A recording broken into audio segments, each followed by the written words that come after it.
on Divorce Court today. The South Beach lifestyle is taking a toll on this relationship. Ricardo can't keep up with Merlene's expensive taste for designer goods, and she thinks he can't keep his eyes off other women. Merlene Cruz and Ricardo Baez have brought their dispute for Judge Lynn Toler to resolve. Testimony in Divorce Court starts now. Ms. Cruz, Mr. Baez, the two of you have been together 2 years. You do not want to be together anymore. Ms. Cruz, you have some financial matters that you would like me to deal with and some monies that you would like me to award you, and we will talk about that momentarily. But before we do, I'm going to ask you, Ms. Cruz, you say Mr. Baez hasn't been the same since he spent 5 months in jail. Why don't you tell me what happened and how he changed and why that's ending your relationship? Okay, before he went in, he had a wandering eye. I remember we went to a family gathering where it was me, my family, and his family, and one of my mom's friends brought their daughter. And as soon as the girl came, he totally changed on me. He started trying to get the girl's attention. He totally disregarded me. And when I went to the bathroom and I came outside, I see him conversating in a flirtatious way with the girl. And I'm like, how dare you? What are you doing? That's one of the things that bothers me about him. The other thing is that he's very unmotivated. He doesn't want to thrive. He doesn't want to see us have a better car, have a better family. And all he does is want to play video games all day. Is he working? At the moment, he is. Well, that's a good sign, isn't it? Don't you think that Yes. he's making efforts? What do you think at 22 he ought to be doing that he isn't getting done? Well, first off, he should go to college or at least try to go to community college to further his education so he could, make more money, or at least try to get a second job or, really trying to grind. You are a student? Yes. Do you work? No, at the moment I do not. Okay. Mr. Baez, let's start with her allegations that you have a wandering eye. Do you know what she's talking about? I mean, the thing is that originally, when we got in a relationship, I was all over her. But there's been times where, there's other attractive women around where I don't know why she feels like when I look up at them, she thinks I'm checking them out. Right. I want to be with them. I'm lusting over them. And I tell her I don't lust over any woman. I give you my undivided attention. But I've caught you, though. I've caught you. When you say, how have you caught him lusting? What does he do that makes you know he's lusting? One time, he goes into the bathroom, and he's there for a really long time. And I'm like, what's taking you so long? But that happens on occasion, Miss Cruz. You can't time his bathroom breaks. But you go in there with your phone. What are you doing in the bathroom with your phone? So I decided to go through his history and his phone, and what do I see? Porn. So that made me upset. I'm right in front of you. What are you looking at porn for when I'm right in front of you? You can have me.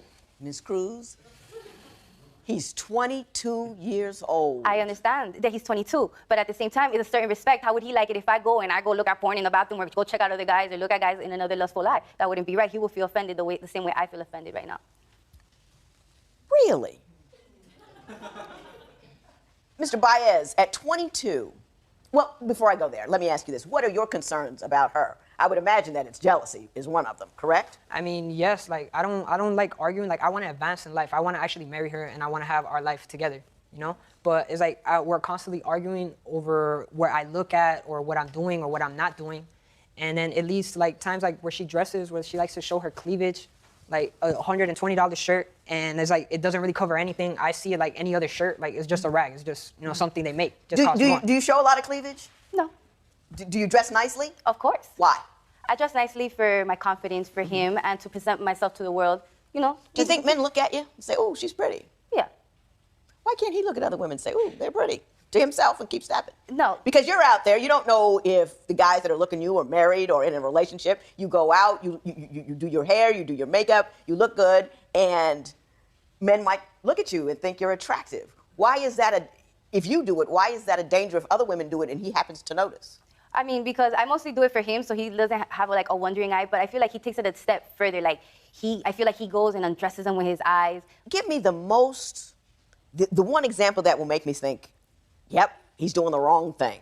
Well, this was a couple months back when I was working, and he called me up. He's like, hey, babe, I want to take you to lunch. And I was like, okay, but I already had plans with a coworker, so I told, could she tag along? He's like, yeah. So we proceeded to walk across the street to a restaurant, and at first, it was normal. We were ordering or whatever, and then I felt like he started looking at her in a lustful kind of way, and then he started Give me a lustful look. Ooh, I want you, it's type look. So then he proceeded to start staring at her cleavage, right in front of me with all the, no shame, just straight looking at her breast. And I'm like, what is going on? And I'm looking at him what's wrong with you? So then I needed to use the restroom. So when I came back from the restroom, they were I don't know, all touchy and feeling, ha ha ha, having a good old time without me. So that really struck a nerve with me, what is going on? Miss Jealousy is like a bad pair of glasses. You know, when you put on somebody else's prescription and nothing is quite right? Yeah. Yeah, and you're jealous. So no matter what he does, it's going to appear to you as cheating because that's what's in your head. And your head and you've adopted that as your perspective. Do you see what I'm saying? Yeah, I understand. But like, try to put, like, if he was in my shoes and he sees me laughing and playing and flirting, touching one of his friends, he's gonna think the same way too. He's gonna be like, I don't think all that is happening. You know? I don't think all that is happening. I really don't. I think it's happening. It's just happening up here and not and not down there. Have you been cheated on in the past? No. You've never been cheated on in the past? No, nothing's as severe as intercourse. Maybe I caught them like texting or talking, but as far as somebody going and having sexual relations with somebody, no, that's never happened to me. That's never happened to you. Mr. Baez, why do you think she's so jealous? I mean, I think that she thinks that since I'm 22, I want to still explore, but I tell her, like, I may look 22 and I am 22, but doesn't mean I'm mentally 22. Like, I feel like an old man inside, where, like, a point where I feel like I already lived my life, I did everything, I just want to settle down and be with her. But it's hard to advance when I'm constantly getting in arguments because I go to a store and I'm shopping and she says I'm looking at the person helping her, or always fighting over the stupidest things. Next, is an expensive purse keeping this couple together or dragging them apart? Your mama warned you not to marry your mate. If she was right and divorce is your best option, call toll-free at 1-877-311-2222 or visit our website at divorcecourt.com. Become a fan at facebook.com/divorcecourt. Broken relationships, real solutions. Divorce Court continues. Mr. Baez, you say Ms. Cruz is irresponsible with money. For example, she bought a $2,000 purse. Tell me about her relationship with money. I mean, before I met her, like, I really didn't know about brand names and, like, you know, things cost so much. Like, I was raised up to know, okay, a book bag is a book bag, pants are pants. But when I got with her, she was so accustomed to another lifestyle where, like, Gucci, Louis Vuitton.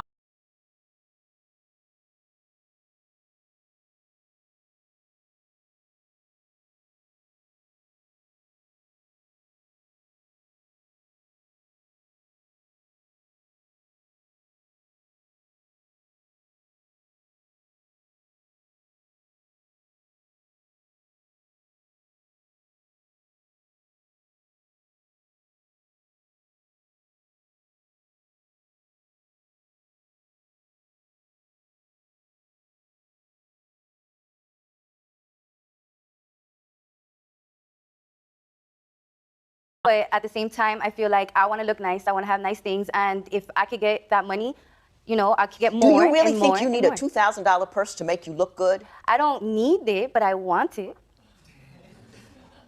Mr. Baez, are you paying attention over here? Yes, I've heard it. Do you hear what I hear? I've heard it before. before. Do you see what I see? Yes, I do. Aren't you concerned? I mean, when we got in the relationship, she told me she's a very materialistic. Can you afford her? I mean, seriously, can you afford her? Originally in the relationship, she told me, look, I like purses. I like Louis Vuitton purses. I like having my nails done. I like, you know, having Looking my hair nice, done. like every girl does.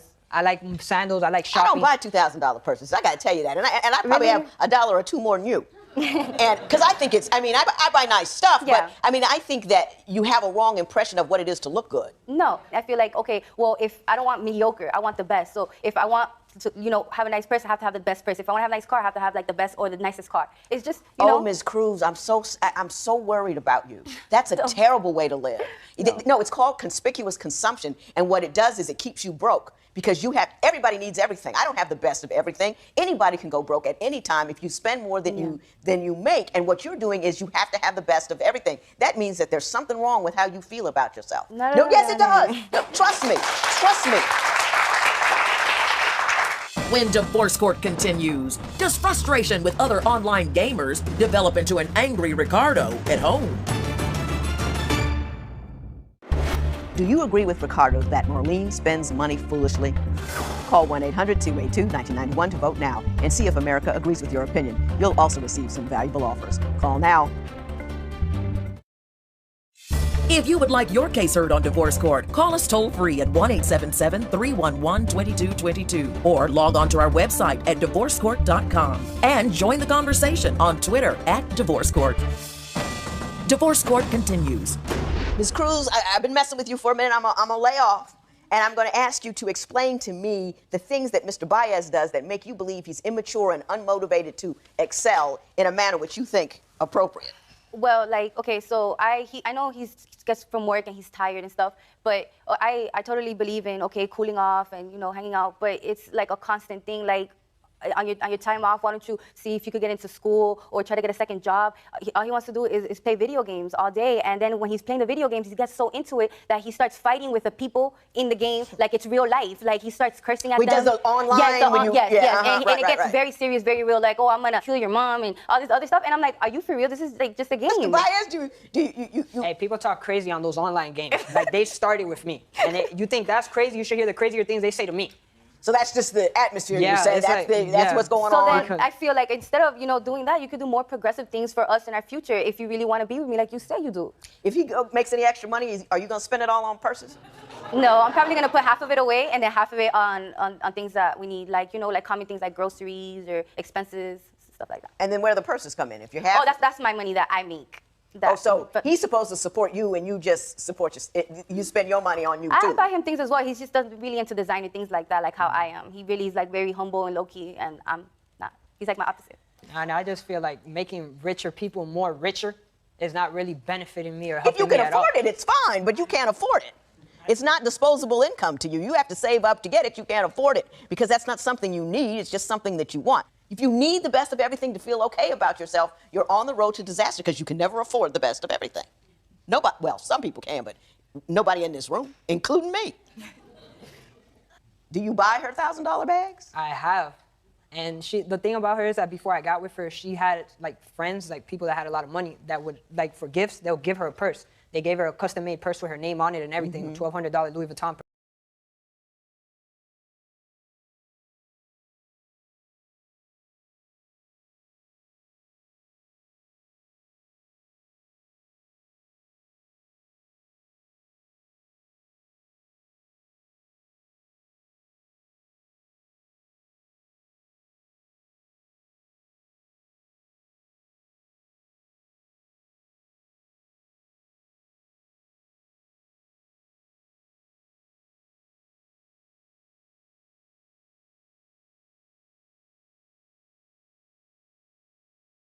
To do is to get her together, and hopefully you can get together and stay together. That's what you were looking to do. Yeah.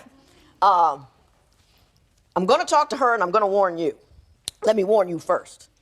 You're 22 years old, and you probably you've given me the impression that you've lived a lot, and you probably have. I don't know what you've done, but let me say this: the world is so huge and so big and so diverse and has so much depth to it that what seems a lot to you now won't seem a lot to you 10 years from now. Yeah.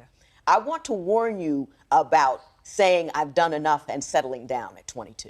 I have a 22-year-old son. I was 22 once. Actually, I've had a whole bunch of sons that were 22. Woo! You know, who they were then and who they are in their 40s, very different thing. You ought to think long and hard about that decision. That's number one. Number two, she's telling you loud and clear she is high maintenance and she's going to be high pressure about you getting a highly paid job so you can afford her needs. You want to be wary of that. It is a difficult position to be in. If you don't manage to do it, she's going to be on you. She's not going to let you be young and happy and fun. She's going to push you to be her not sugar daddy, but her source of income. And I think that's a dangerous, dangerous thing for you. I mean, I want to give her that life. But it's like, Mr. Baez, giving her that life, if you're in a position to do so, more power to you. But if you put that pressure on yourself to do so, that is going to be a stressor of unbelievable proportions that you aren't able to meet at this time. And even if you do, if she always wants the best of everything, she's always going to want you to give her more. Just be wary of that. Yeah. You know what I'm saying? Yeah. Ms. Cruz, I know you don't believe me. I know you don't believe me. Yes, I do, Your Honor. I believe everything you just said. About you or him? About everything, Everything, him. Yeah, I believe you everything need to you decide said. that you're somebody else, somebody that doesn't need a very expensive bag to make them feel good about themselves. There's a lack of security. If you need designer clothes and if he looks up and a woman crosses by and you lose your mind, that speaks to me of insecurity. That speaks to me that you're not really sure you're all that. You could, you know, my husband doesn't watch as a woman. I say, yeah, she's fine because it doesn't bother me. I'm secure. I'm okay. I can go anywhere and buy just an old trashy purse and put stuff in it, which, by the way, I do all the time because I'm secure. I don't worry about people judging me because I've have done things to make myself secure. And I have my money working for me, making me money, not making some other dude some money. They got theirs. I need mine. You with me? Yeah, I totally understand.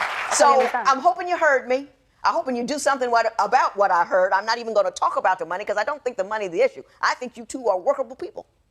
And you can work together and work this thing out. Having said that, I will say there will be no recovery of this matter, and it is adjourned. Marlene and Ricardo agree with the judge's ruling that they can repair their relationship and are working to rekindle their romance. Post a comment or submit your case at divorcecourt.com or call toll-free 1-877-311-2222. Follow us on Facebook and Twitter at Divorce Court.